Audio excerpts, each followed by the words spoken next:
aussi comme vous, en plein dans la mouise, c'est-à-dire que je suis directrice de AJE. Donc voilà, j'en ai deux dans ma pochette. Et donc, je suis comme vous, plein de mesures, de contre-mesures, de sur-mesures, de démesures, avec un accueil d'enfants toujours aussi chaleureux, agréable, sympathique. Une équipe au top, mais une équipe aussi fatiguée, ayant beaucoup de c'est pas des problématiques, c'est une fatigue intellectuelle, une fatigue physique. C'est compliqué et je reconnais que c'est très compliqué. Moi, je suis dans le Grand Est, donc couvre-feu à 18h. Donc, on est très, très pris par le Covid, nous. Donc, voilà, si je peux vous apporter ce qu'on a mis en place, nous, sur nos structures, je tiens à vous dire que depuis le 11 mai, on a travaillé pratiquement à 100% des effectifs. Donc, voilà, il y a toute une problématique qui est mise en place. Donc, n'hésitez pas. J'ai entendu, comme tout à chacun a entendu que le premier n'avait pas été très concluant. On est là, comme l'a dit Nathalie, pour co-construire avec vous. On est là pour pas vous apporter des solutions, puisque vous êtes assez grand pour en avoir, mais pour aider et pour pouvoir partager des choses bien spécifiques qui pourraient aider toute la communauté éducative. Donc voilà, on est là en toute bienveillance et sans jugement. Voilà, je repasse la parole à Sandra. Merci Carole, je suis Sandra, directrice pédagogique Ensemble pour l'éducation de la petite enfance et je suis directrice de la branche formation à Kilisso Formation d'Ensemble pour l'éducation et on travaille particulièrement donc les formations auprès des professionnels de la petite enfance mais également l'analyse de la pratique professionnelle et des interventions autour de la parentalité. Cette initiative est venue d'un questionnement de Carole et puis les 30 minutes des EAJE, ça vient des préoccupations qui remontent des professionnels de terrain via les directeurs et les directrices d'établissement que vous êtes aujourd'hui. Et on s'est rendu compte, on savait déjà à quel point effectivement vous êtes les piliers de l'équipe, c'est-à-dire que les équipes ont besoin de s'appuyer sur vous et vous avez besoin d'autres appuis, bien sûr, mais on s'est rendu compte à quel point les équipes pouvaient être fragilisées et par là même l'impact que ça pouvait avoir sur les directeurs et les directrices d'établissement dans leur capacité à soutenir dans ce contexte qui est vraiment particulier. Donc, on est maintenant en 2021, le contexte n'a pas tellement changé, même si il évolue un peu tous les jours. Mais d'abord, on commence avec une note positive. Pour les personnes qui nous rejoignent, on avait mis une petite musique pour vous souhaiter nos bons voeux. Qu'est-ce qu'on peut vous souhaiter? En tout cas, on peut vous souhaiter de tenir bon, de toujours faire ce que vous avez toujours su faire et continuer à faire, c'est-à-dire garder la qualité relationnelle qui est vraiment les rapports humains, qui est vraiment votre votre porte-drapeau. C'est quelque chose qui vous anime au quotidien. Ça, c'est quelque chose d'important, même si ça a été mis quand même à rude épreuve encore plus ces derniers temps. Mais l'idée, c'est de rester positif et on sait que c'est plus facile, effectivement, même si on est éloigné avec des écrans qui sont interposés, c'est plus facile d'être positif quand on est ensemble. D'où cette idée, effectivement, qu'a eu Carole de rassembler les directeurs, directrices d'établissements et pôles d'encadrement éducatrices. Enfin, je fais un petit mixte parce qu'il y a différentes appellations sur vos différents terrains, mais de se rencontrer en tout début d'après-midi pour que vous puissiez faire connaissance, vous rencontrer, vous exprimer. La dernière fois, ce qui était sympa en fin de séance, c'est que il y a eu des petits échanges effectivement sur des Facebook et des initiatives et des actions que vous avez pu mener et qui vous permettent de soutenir vos équipes. Donc cette fois-ci, on va vous laisser un petit peu plus la parole, on va vous laisser vous exprimer et en tout cas l'idée c'est que vraiment vous puissiez vous retrouver, avoir une petite pause, une respiration, poser des questions, partager et en tout cas profiter de ce temps de 30 minutes pour une petite parenthèse qui, on l'espère, va pouvoir vous soutenir dans vos différentes fonctions. Vos micros sont coupés parce que pour une meilleure bande passante, c'est plus facile de le faire de cette manière-là. Puis comme ça, vous pouvez aussi faire vos commentaires en toute intimité. Il n'y a pas de souci là-dessus, mais on vous invite vraiment à vous exprimer. Alors, il va falloir qu'à chaque fois, vous ayez le réflexe d'activer à nouveau votre micro pour qu'on puisse vous entendre, si vous voulez bien, celles qui veulent et qui osent prendre la parole. Sinon, on va prendre connaissance de vos questions et de vos interventions dans la conversation. A priori, vous y avez toutes, tous, je dis toutes parce que je vais dire tous, voilà, vous y avez tous accès dans la colonne de droite. Je fais une petite pause pour lire et puis j'attends un peu vos interventions, vos questions, sur quoi vous avez envie de réagir en ce début d'année, sur l'état de vos équipes et dans quel état d'esprit vous êtes.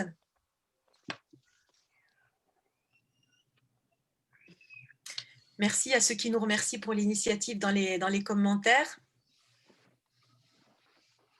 On peut partager peut-être vos ressources, les appuis que vous avez, les appuis qui peuvent se trouver effectivement, alors vos ressources personnelles bien sûr, mais les idées que vous avez eues pour soutenir vos équipes. Est-ce que vous réussissez à continuer à faire des réunions, des temps collectifs, des temps festifs, bien évidemment avec les mesures appliquées? Comment ça se passe dans vos différents établissements? Est-ce que vous arrivez à continuer à soutenir vos équipes? Et puis vous aussi, en tant que responsable d'établissement, à trouver encore des points d'appui? Est-ce que vous avez envie de partager peut-être ce point? L'intitulé du jour étant « Prendre soin de soi ». Donc l'idée, c'est qu'on sait bien que si les responsables d'établissement voilà, sont dans quelque chose d'une dynamique de positif, il faut tenir bon pour pouvoir soutenir les équipes. C'est ce que vous dites également à vos équipes quand vous dites effectivement il faut être capable de gérer vos propres émotions pour accompagner celles de l'enfant ou pouvoir effectivement être suffisamment positif pour accompagner l'enfant, avoir suffisamment de ressources. Hein, il en est de même effectivement pour vous en tant que responsable. Comment vous pouvez vous appuyer encore ces derniers temps sur ce qui reste positif pour vous, pour pouvoir soutenir vos équipes et comment vos équipes vous renvoient finalement ce qui va et ce qui ne va pas. On peut peut-être vous entendre là-dessus.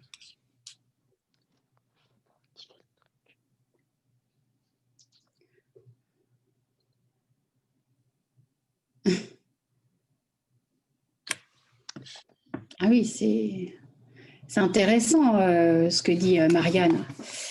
Est-ce que vous avez continué à faire des équipes, des réunions d'équipe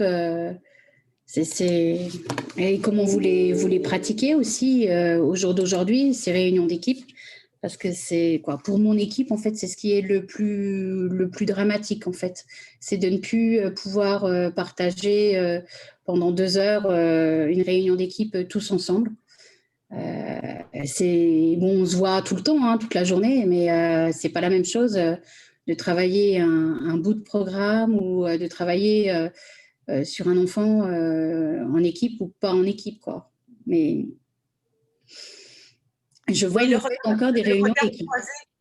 Le regard croisé, c'est vraiment, vraiment important. C'est ce que tu dis, Carole. Ouais. Je trouve que et on voit dans le témoignage de Marianne, merci. Alors j'aime beaucoup, il y a 2 ou 3 mots qui ont touché mon cœur, c'est-à-dire les petites étoiles, voilà. Et je trouve que c'est vraiment très joli de dire, suite au live de la dernière fois, nous avons fait une réunion d'équipe et nous avons parlé de nos petites étoiles. Donc c'est vraiment super. Il y a 2 dimensions, je crois, qui me semblent intéressantes à repartager ensemble avec le groupe aujourd'hui sur le témoignage de Marianne. Merci encore. C'est la question de la difficulté parfois de rester centré sur l'enfant. Et vous, dans vos missions, même si vous soutenez que vous accompagnez les équipes et les parents, bien évidemment, l'effet escompté, l'effet attendu, c'est de rester centré sur l'enfant et son bien-être. Ça, c'est évident quand je le dis comme ça, mais quand on est parfois à l'épreuve voilà, du contexte sanitaire ou d'autres difficultés que vous avez connues, bien évidemment, avant le contexte effectivement de la Covid, c'est vrai qu'on a déjà pu expérimenter que c'est pas toujours aussi simple. C'est facile à dire, on est là pour l'enfant, on reste centré sur l'enfant, on y croit, c'est pour ça qu'on est tous là, je crois, mais c'est pas toujours aussi simple du côté affectif, relationnel et émotionnel au quotidien, même dans l'organisation au quotidien. Donc il y a 2 messages, je trouve, à retenir de ce qu'Ariane partage avec nous, c'est l'idée de voilà, finalement, ce qui ne change pas et ce qui tient bon, c'est qu'on s'intéresse à garder l'enfant au cœur de nos préoccupations. Ça, c'est quelque chose qui nous parle et depuis longtemps. C'est quelque chose de vraiment intéressant. Et la deuxième chose qui me semble intéressant dans ce témoignage, c'est de rester effectivement sur une note positive et tout ce qu'il y a encore de bon et tout ce qui est de bon. Parfois, c'est vrai que je reviens dans un contexte des professionnels avant la Covid, encore une fois, quand on a le temps de faire des rencontres ou de croiser les regards ou de faire des réunions réunion, c'est vrai qu'on va peut-être être interpellé par un enfant qui nous interpelle de par son comportement, de par ce qu'il exprime, de par nos difficultés d'adultes.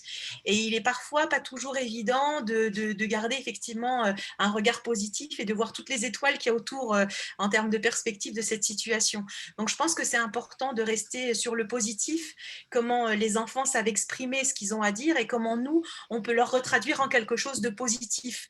Je vais donner un petit exemple. Par exemple, on dit parfois à quel point on peut être fatigué de l'enfant qui a l'âge d'opposition, mais si effectivement on conçoit et qu'on accueille avec bienveillance ce qu'il est en train de nous dire, on peut peut-être déjà dire qu'il est dans l'âge de l'affirmation de soi.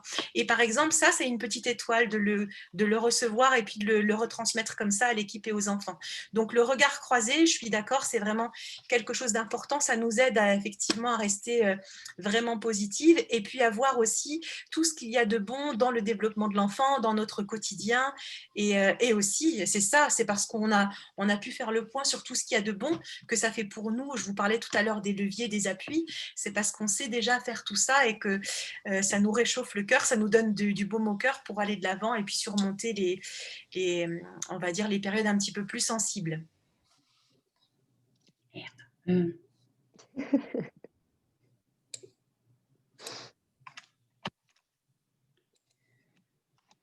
Oui, je vois aussi qu'il y a que vous avez pris d'imagination pour faire des réunions le samedi ou le soir ou en petit comité. C'est vrai que c'est très intéressant.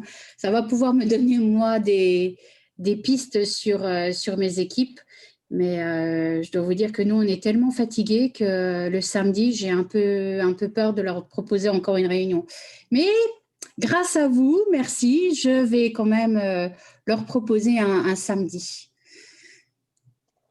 Donc, aussi avec l'extérieur, oui. Ah oui, directeur de la chapelle, y compris avec l'extérieur. Alors nous, on a abandonné à part pour la fête de fin d'année, on a abandonné tout ce qui était avec l'extérieur. Donc, comme quoi, tout le monde réagit différemment. Alors, sur la question de l'extérieur, je voudrais faire un petit point parce que c'est un des facteurs de protection les plus puissants. Face au Covid ou à la Covid, on a besoin de renforcer nos défenses immunitaires et dehors, même quand il fait froid, on l'a vu avec Carole parce qu'on est parti au Québec faire un voyage d'études avec d'autres élus, jusqu'à moins 27, facteur vent compris au Québec.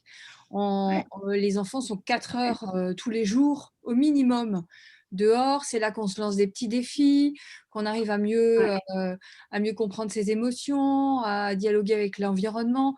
L'environnement nous apporte des ressources fondamentales pour le développement. Et ça, c'est, je sais, c'est compliqué, hein, ça rajoute des complications, mais parfois, un petit investissement en équipement pour enfiler une combi avec des bottes vaut mieux que des questions qu'on se pose. Et moi, j'insiste beaucoup sur ce syndrome qu'on appelle le syndrome de manque de nature. Oui. Nous, on en a besoin. Quand on se défoule, on développe de la dopamine, de l'ocytocine, ces hormones du bien-être. Nos enfants en ont particulièrement besoin. Et c'est toujours cette balance qu'on vous partage régulièrement avec les facteurs de risque et les facteurs de protection face à l'inquiétude, au stress qui mange notre cerveau, littéralement, qui empêche le cerveau de nos enfants de se développer. On vient mettre en face des facteurs de protection et la nature est un facteur de protection, mais extraordinaire.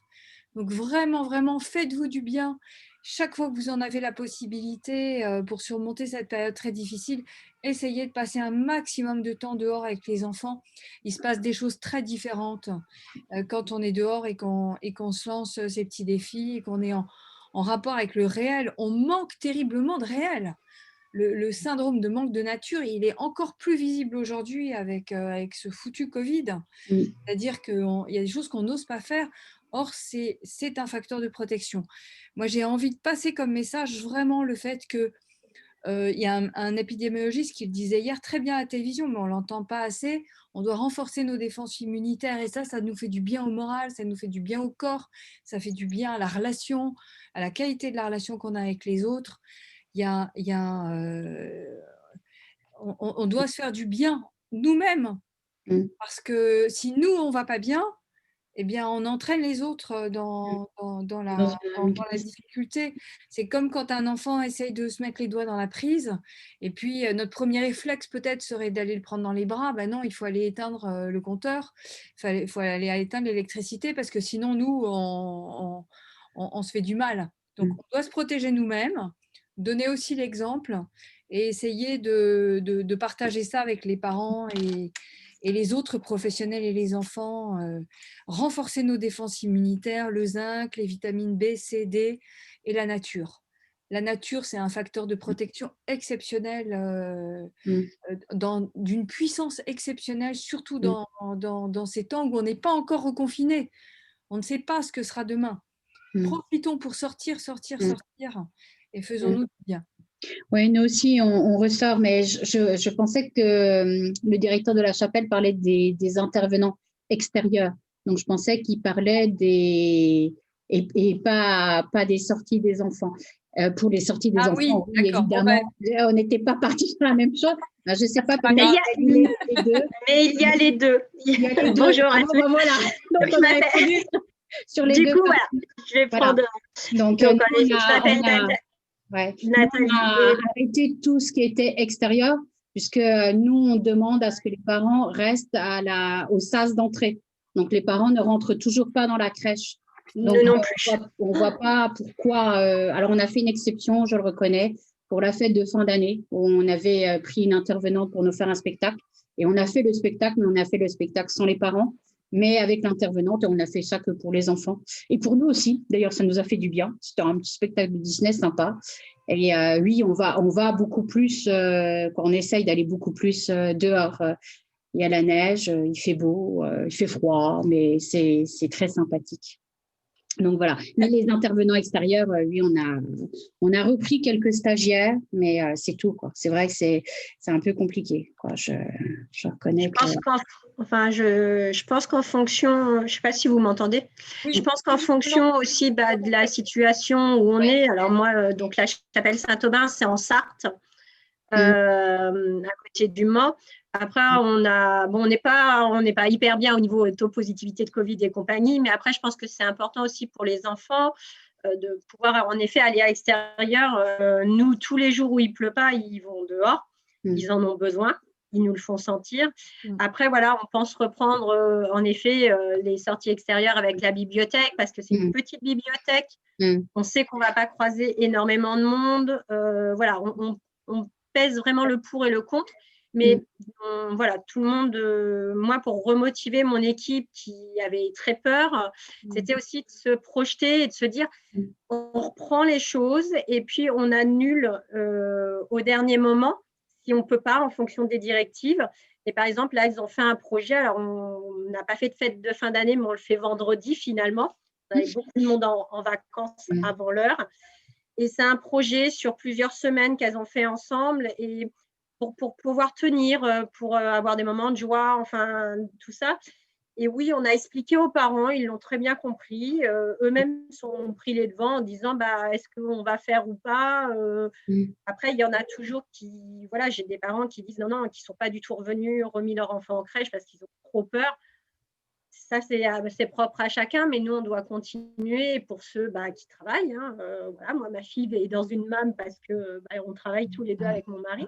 Et c'est vrai qu'on continue à essayer de se projeter. En tout cas, les différentes réunions aussi, c'était important parce que parler entre deux portes, c'est pas pouvoir se libérer. Donc voilà, moi j'ai repris les stagiaires depuis le début. Enfin, et j'ai pas eu de cas ni professionnels. J'ai eu 2 cas sur 47 parents. Enfin, et après voilà, on ne vit pas non plus. Enfin, on n'est pas baigné dans le même. Voilà, tout à fait. Moi en effet, le couvre-feu à 18h, j'ai envie de vous plaindre, quoi. C'est pas marrant parce que nous, on ferme à 19h déjà, à 19h30. Donc, forcément, c'est pas marrant, même à 20h. Enfin, voilà. Mais je me dis que pour les enfants, ils y sont pour rien et pour qu'ils sentent le moins de choses possible. On doit faire un peu comme avant, avec les limites, voilà, les masques, on leur laisse. Voilà. Et j'ai une question. Est-ce que vous avez reçu toutes ou tous les masques transparents? Oui. Oui. Est-ce que vous les mettez? Non. Non. Pourquoi? Les professionnels n'adhèrent pas, enfin, voilà. n'arrivent pas avec ces masques-là. Ils les trouvent trop proéminents pour les enfants. Voilà, moi, je l'ai testé la première, je ne me suis pas du tout sentie à l'aise avec. Donc, voilà. C'est très intéressant ce que vous dites. Très, très intéressant ce que vous dites. Il devrait y avoir des tests, des expérimentations avant de faire de la grande échelle comme ça. Moi, je vous invite vraiment, je vous suggère d'aller voir sur le site Enfance et Covid qu'on a monté pendant la deuxième semaine de la première vague. On a co-rédigé avec toute l'équipe pédagogique une fiche assez complète sur le sujet des masques et des risques. Mais aussi, il y a beaucoup de ressources sur le stress délétère sur le cerveau de nos enfants, comment s'en prémunir au quotidien. Vous avez des fiches techniques et pratiques et pédagogiques très, très simples et à partager avec vos équipes, avec les parents. Qui seront bientôt téléchargeables, mais que vous pouvez de toute façon regarder tous ensemble. On essaye de l'améliorer avec des tout petits moyens, mais allez voir sur le site Enfance et Covid, et vous avez aussi un numéro vert qui est le 0805 827 827, qui répond à vos questions du quotidien, vous les professionnels de l'enfance, mais aussi les parents, les grands-parents, les professionnels de l'éducation nationale entre 13 et 15 heures. Voilà, petite parenthèse, mais qui répond à beaucoup de problématiques du quotidien. Et puis comme j'ai, moi, l'horloge pratiquement sous le nez, donc je sais que vous allez être très prise bientôt, on vous avait fait un petit quiz d'une vingtaine de questions pour un petit côté ludique. Ça se fait en 2 ou 3 minutes et ça vous permet de savoir si vous êtes, vous, stressé, pas stressé, moyennement stressé, très stressé. Voilà, donc Marine va vous le remettre bientôt sur les discussions, comme ça vous pourrez la voir et vous pourrez le faire. Et c'est un quiz qui peut être fait par tout le monde, y compris le conjoint ou la conjointe. Voilà. Donc, moi, je vous souhaite une agréable journée. Je souhaite vous revoir le mois prochain, donc mardi, le premier mardi de chaque mois. Donc, je souhaite vous revoir. Voilà. Je vous souhaite une belle journée. Merci Carole, on peut poursuivre encore quelques minutes. Moi, j'ai que 38 à mon horloge. Ah bon? Oui. Bon. Donc on peut poursuivre encore quelques alors minutes. Je reste. Je vais avoir une horloge de... C'est une horloge récente. L'horloge de l'Est. Tu te lèves plus tôt, toi. Ouais. Bon, je reste alors. Parce que je voulais partager, il y a un beau commentaire aussi qui est là et je voulais relever aussi, c'est des choses du quotidien tellement simples mais qui apportent tellement de bonheur. Un témoignage de direct qui dit que les sorties de proximité, c'est super aussi. Alors là, ils ont la chance d'être en milieu rural, j'ai l'impression, mais la professionnelle qui disait à cette directrice, les larmes dans les yeux, le bonheur d'observer les enfants, découvrir leur environnement, le bien-être que ça leur a procuré, etc. Donc, c'est vraiment prendre soin de soi, c'est bien sûr bénéficier de tous ces petits bonheurs que partagent avec vous les équipes, que partagent avec vous les enfants. C'est quelque chose d'important. C'est vrai qu'on est peut-être sorti d'une période où on a beaucoup mesuré les risques, les problèmes, effectivement, tout ce qui effectivement pouvait nous faire peur, parce qu'il fallait être prudent, bien sûr. Et maintenant, j'ai l'impression qu'on peut mieux rééquilibrer la balance avec les bénéfices. Quand vous dites par rapport aux partenaires que vous avez remis en place, vous avez envie de remettre en place des sorties avec des artistes, avec les bibliothèques, etc. C'est vrai que en prenant les précautions nécessaires, vous avez toujours su faire et vous saurez faire. C'est des passerelles qui sont importantes à reconstruire. Que ce soit avec l'extérieur. Je pique toujours cette maxime suédoise que j'ai empruntée dans un documentaire qui s'appelle « Si j'avais su, je serais né en Suède », qui dit qu'il n'y a pas de mauvais temps, il n'y a que des mauvais vêtements. Donc, c'est un peu ça l'idée. Et je crois que les témoignages nous montrent aujourd'hui à quel point c'est bon pour les adultes comme pour les enfants de profiter de l'extérieur, mais aussi des extérieurs, c'est-à-dire des personnes qui viennent de l'extérieur ou pouvoir aller rencontrer d'autres personnes, vraiment pour que les bénéfices pèsent de plus en plus lourd dans la balance aujourd'hui que les risques et les peurs qu'on a pu avoir jusque-là. Ça fait partie du prendre soin aussi de vos équipes et des enfants. Et bien évidemment, voilà, prendre soin de vous, c'est prendre soin de vous professionnellement. Vous n'hésitez pas à appeler Enfance et Covid, à trouver des ressources, mais aussi toutes les choses du quotidien qui vous font plaisir, c'est important. Je relis les commentaires. Est-ce que vous avez le quiz alors maintenant? Oui. Oui, tout le monde là. Bon, bah, c'est bien. OK. Merci Carole, c'est une super initiative. De rien. J'ai vu aussi qu'il y avait une psychologue qui avait pu intervenir. Il y a eu un essai de fait avec une psychologue qui était intervenue auprès de l'équipe et ça avait permis à l'équipe de pouvoir poser ou déposer ce qui était un peu difficile. C'est vraiment important. On l'avait dit la dernière fois avec les quelques personnes parmi vous qui étaient avec nous, à quel point les réunions, l'analyse de la pratique, la supervision qui s'adresse aux directeurs et directrices d'établissement, ça avait trop souvent été mis entre parenthèses durant cette période de confinement et que maintenant ça reprend tout doucement et on voit bien que c'est quelque chose qui est important, qui est complémentaire aux réunions, qui est complémentaire aux réflexions d'équipe, aux projets pédagogiques. Effectivement, une psychologue ou un intervenant extérieur qui intervient en accompagnement, que ce soit, on peut appeler ça comme on veut, analyse de la pratique, supervision, accompagnement, mais c'est vraiment quelque chose d'important et qui soutient les équipes, mais les pôles d'encadrement aussi en ont besoin. Hein. C'est pour ça qu'il y a effectivement des espaces où les pôles d'encadrement puissent aussi exprimer voilà, ce qui leur est difficile ou ce qui leur est bon et ce sur quoi ils peuvent s'appuyer. Je lis effectivement Carole qui précisait que le burn-out est très important en ce moment et c'est vrai qu'on perçoit beaucoup de fragilité chez les professionnels de terrain. Alors, on ne va pas se mentir, hein, avant cette période, il y a quand même déjà beaucoup de souffrances qui remontaient dans les espaces d'analyse de la pratique ou dans les espaces de formation quand les équipes ne bénéficient pas d'analyse de la pratique professionnelle. Mais là, c'est vrai que ça s'est un peu renforcé avec la difficulté de trouver encore plus de difficultés à trouver des ressources personnelles, professionnelles et puis voilà, dans l'environnement.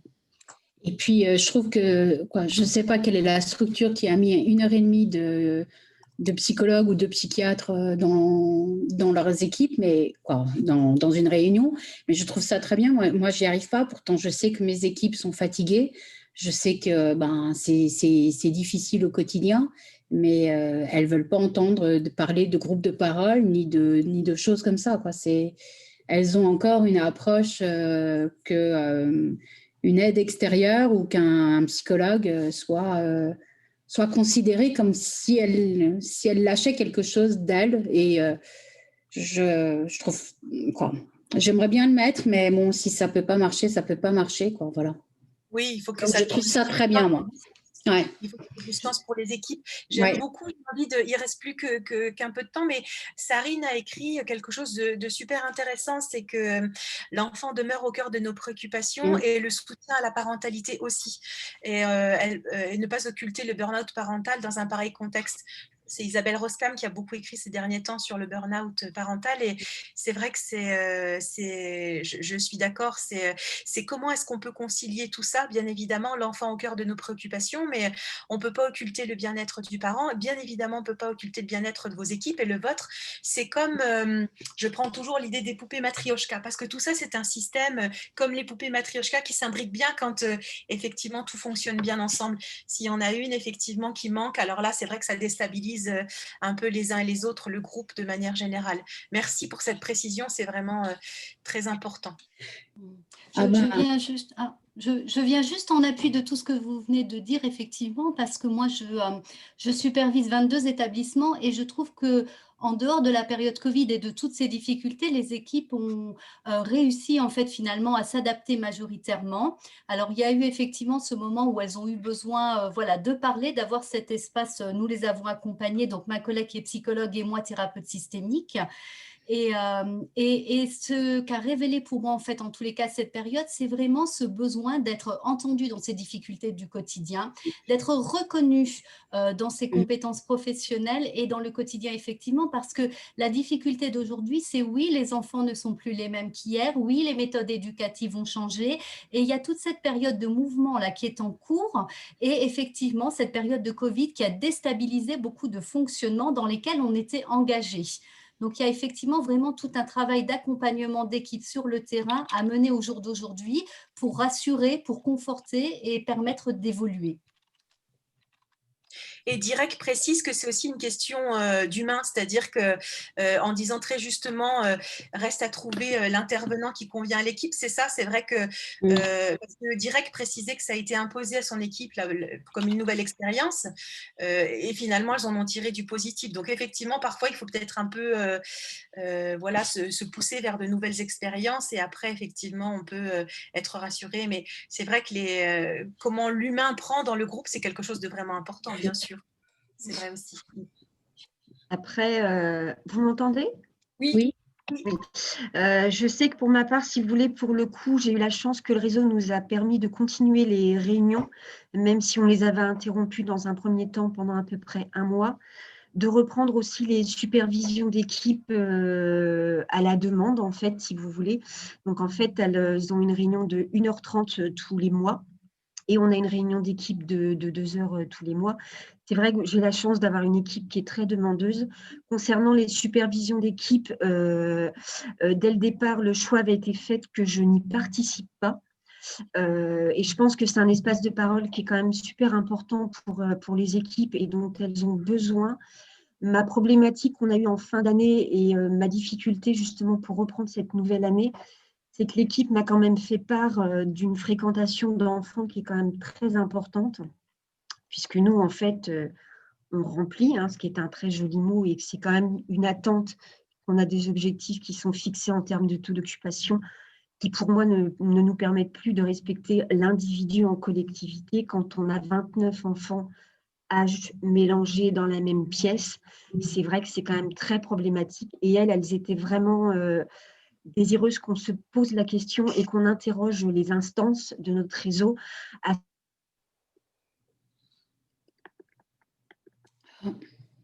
Ah mince, on a perdu Rachel, c'est dommage. Ouais. Rachel? à savoir voilà, si vous avez nous perdu. permet, et nous on a la mince. Là Oui. non. Et en fait, voilà, c'est comment allier la qualité. Et pour elles, c'était vraiment leur problématique de fin d'année. Et j'étais d'accord avec elles, quand on a 29 enfants toute la journée, dans un contexte qui est très particulier, parce qu'on parle du burn-out parental. Et c'est vrai que nous, on a ressenti des enfants hyper tendus, des parents hyper tendus, avec des problématiques de couple qui forcément se répercutent sur les enfants, avec des enfants qui ont besoin d'une présence de l'adulte, mais rassurante, contenante, et que quand vous avez 29 enfants accueillis sur la journée, et forcément, il y a, même si effectivement notre projet est vraiment, on a vraiment repensé le positionnement et la place du professionnel et la place assise, parce que la dernière réunion, je sais qu'on avait parlé du prendre le temps, et nous, c'est vraiment notre leitmotiv depuis le début, sauf qu'en fait, c'est vraiment mis à mal, et l'équipe, en fait, était en souffrance avant la fermeture, et je ne vous cache pas que même moi, en tant que directrice, ça va faire maintenant plus de 25 ans que je suis directrice de structure, je me demande réellement si j'ai envie de continuer, parce que je me rends compte qu'en fait, ma priorité, c'était le bien-être de mon équipe, parce que je sais que forcément, ça va rayonner sur le reste, et que du coup, je l'ai mise à mal, et que du coup, je mets à mal moi aussi mon bien-être et le bien-être des enfants. Et ouais, je me pose la question parce que j'ai encore 10-12 ans à tenir. Et voilà, je ne suis pas sûre d'avoir envie de continuer sur un poste de direction petite enfance, parce que ça met à mal mes valeurs. Et ouais, là, je reprends, si vous voulez, l'année. Je me suis arrangée pour que mes effectifs soient tranquilles, pour ne pas repartir d'impôts, en fait. Ce qui est vraiment important dans ce que vous dites, Rachel, c'est que dans ce qu'on essaye de mettre en œuvre, dans une démarche positive, dans l'éducation positive, dans la pensée positive, dans cette philosophie, c'est pas du tout incompatible avec être à l'écoute des difficultés, justement. Et on voit à quel point les professionnels en formation, en analyse de la pratique, en supervision pour les directeurs et directrices d'établissements, à quel point c'est comme un poids qui se pose quand on dit c'est difficile, le contexte, effectivement, il est en France aujourd'hui, le contexte, ça commence par le contexte réglementaire, bien évidemment, législatif, national, et bien d'autres, les croyances éducatives, etc. Le contexte n'est pas du tout favorable à un accueil de qualité, a priori, mais on doit faire un gros travail pour y arriver. C'est le travail que vous faites au quotidien. Mais je crois que c'est important de pouvoir s'autoriser à dire et accepter ces difficultés et de se dire que le contexte, il n'est vraiment pas toujours favorable. C'est la condition, effectivement, pour pouvoir, dans ces difficultés, percevoir en s'appuyant sur tout ce qu'on peut faire et tout ce qui est positif, de continuer à avancer. C'est vraiment important. On va devoir, je suis désolée, c'est un peu... Quand vous parliez juste, je voulais poser la question pour les sorties extérieures. Vous parlez de sorties extérieures à la structure, parce que nous, en fait, on n'a pas le droit de sortir de la structure, on a juste le droit d'aller dans une petite courette qui n'est pas très avenante, mais bon, ça permet quand même aux enfants d'aller dehors. Mais nous, si vous voulez, tout ce qui est de l'ordre de la sortie extérieure, au niveau des assurances, on n'a plus le droit maintenant depuis des années. Oui, oui. Non, je parlais de la sortie jardin, terrasse, extérieure, et le plus possible de lien avec la nature. On parle beaucoup du syndrome de manque de nature dans beaucoup de pays. Et c'est vrai que le plan Vigipirate, le Corona nous contraint beaucoup. Mais plus on est contraint, plus on doit pouvoir trouver des espaces de défoulement et de rapport avec le réel, parce qu'on n'a pas parlé de la question des écrans, mais elle est majeure. Il y a des lobbies très, très, très importants sur le sujet. Et gardons en tête qu'on est des êtres humains et qu'on a tous besoin d'être en rapport avec le réel. Ça, c'est fondamental pour vaincre le virus. C'est ce que dit, ça rejoint ce que dit Rachel. Le contexte aujourd'hui fait qu'aujourd'hui, en France, on pense d'abord l'aménagement intérieur en crèche avant l'aménagement extérieur, s'il reste de l'argent, s'il reste quelque chose. Alors que si on bénéficiait d'établissements vraiment qui pensent en priorité l'aménagement extérieur, vous voyez, on ne serait pas confronté à ces problématiques, ou beaucoup moins en tout cas. Mais ça va avancer et ça commence à avancer en tout cas. On va devoir mettre... Je me permets juste de dire, j'ai quand même la chance d'avoir une direction qui est à l'écoute.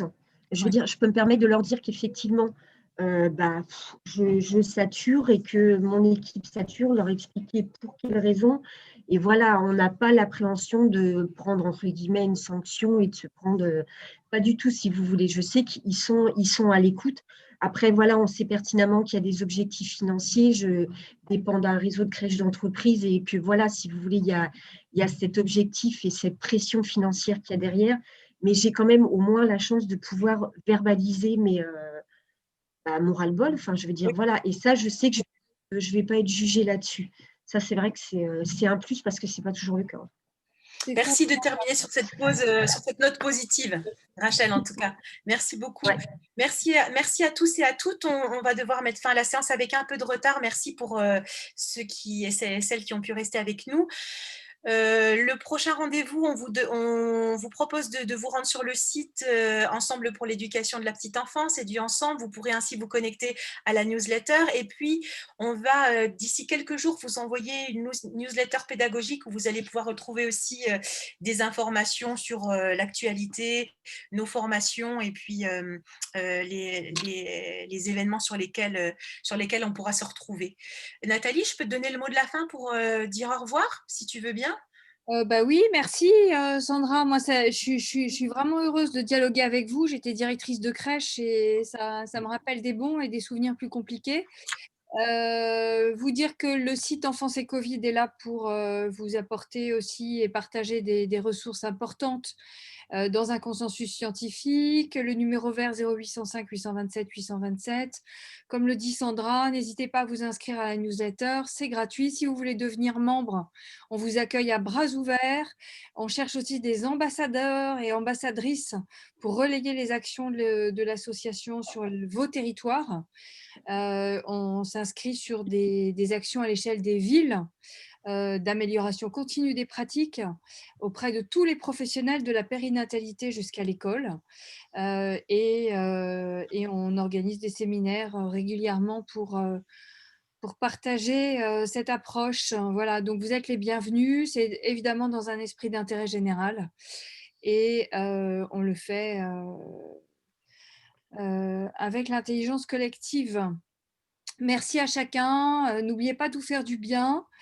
Et puis peut-être que vous recevrez notre newsletter cet après-midi si vous vous inscrivez sur le site. Merci Sandra, merci Carole, merci à chacun. Partagez sur les médias sociaux si vous voulez poursuivre les échanges. On est assez présents et on vous retrouve bientôt. Voilà, merci beaucoup. Au mois prochain. Excusez-moi, bonjour. J'ai envoyé un message.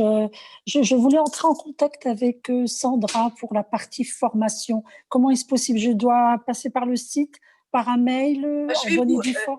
Regardez, je vous mets mon mail là tout de suite, hop, et comme ça vous pouvez le prendre avec plaisir. D'accord, vous le mettez dans les discussions. Merci beaucoup. Oui, c'est gentil. Alors. Voilà, vous avez le mail de Sandra et puis sinon sur le site, vous avez le mail contact@eduensemble.org si c'est des informations plutôt générales. Excusez-moi, je ne trouve pas le mail dans les discussions, je n'arrive pas à l'avoir. Excusez-moi.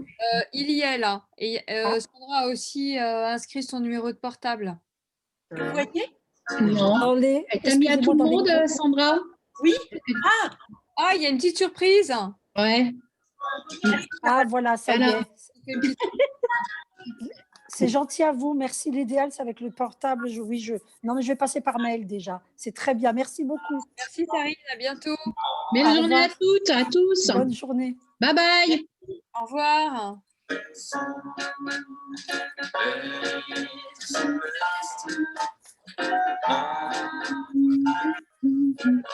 On reste 2 minutes?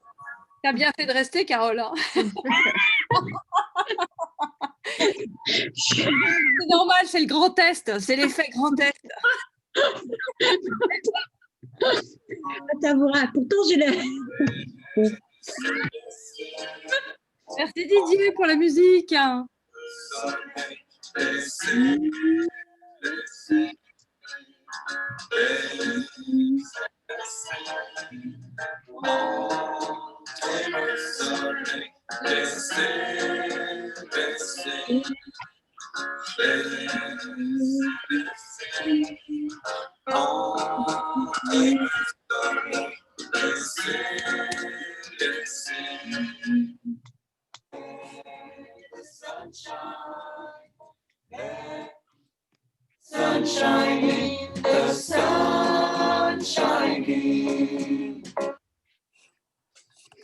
Comment tu sais que c'est moi? Ah bah, ouais, c'est marqué. Hein. Vous voyez bien le quiz dans le chat? Oui, oui, oui. Parce que certains disent qu'ils ne l'ont pas, mais je vois bien que je l'ai envoyé à tout le monde normalement. Il y a eu beaucoup d'échanges, donc il faut qu'il remonte très très haut. Là, je viens de le renvoyer là, en 3e message. Oui, ouais, nickel. Après, ça s'ouvre dans une autre page internet. Oui, tout à fait. Tout à fait. Ça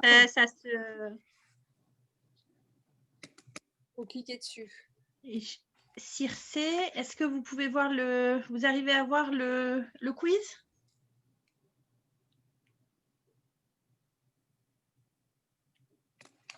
Chloé aussi, non? Moi, je n'arrive pas, Marie. Non. Comment on peut faire? Si vous nous envoyez vos adresses mail, on vous l'envoie. Oui. Hop, je le renvoie une dernière fois. Oui, merci. Au revoir, à bientôt.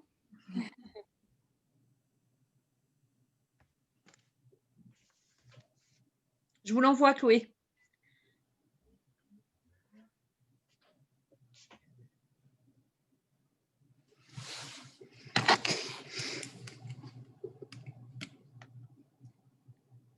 Mais pourtant, il y a écrit cliquer. Enfin, Hop, Eva aussi, je vous l'envoie. Pourquoi on ne mettrait pas le quiz dans la newsletter